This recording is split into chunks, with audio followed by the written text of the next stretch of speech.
Site conditions and access are a main factor to consider when beginning a new project. Without good base and a solid foundation, it doesn't matter how nice it looks on top. In a couple of years, it will fall apart. It is important to make this evaluation at the beginning of the project because it can add significant cost to a project if additional prep work is required. Conditions such as existing drainage as well as current downspout location is also important to keep in mind so that there is always positive drainage away from the house and to make sure that the water isn't being trapped close to the foundation. Any large existing trees on site should be noted because any change of grade, either digging down or even raising, can affect the growth habits of the tree and cause serious damage further down the road. Access is another important factor for your new landscaping and is important because it will often restrict types of material as well as adding significant time and money to the job. Restricted access is often an area that is less than 6 feet of movable space. This may be between houses or existing trees and a building.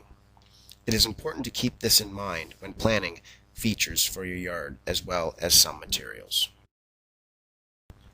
Location of services has been something that the homeowner, especially when taking on their own project, often forgets.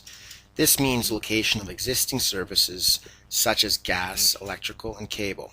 It is important to have these services marked on site as well as have a hard copy on hand at all times when digging in case of any issues. Some services are not marked by Call 1 or the city. They include things like low voltage lighting, irrigation, septic, pool and shed services that may have been put in not by the local utility. When selecting a contractor to perform work on your property, it is important to keep a number of things in mind, whether it be for your landscape or another home renovation. First and foremost is how long the company has been in business. A good rule is unless you know the contractor personally, at least 5 years experience in their respective field is a good idea. With this comes the availability of references.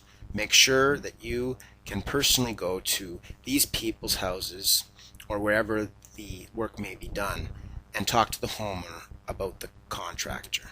Were they happy with the crews? Were things done as they were said they would be? And how was the experience dealing with the company in general? As well as finding references, it is important to find out what well-known association has the company been affiliated with, and have they been in good standing with these associations for a number of years. Some associations to check for in the landscaping field are Landscape Ontario, ICPI, and the Better Business Bureau.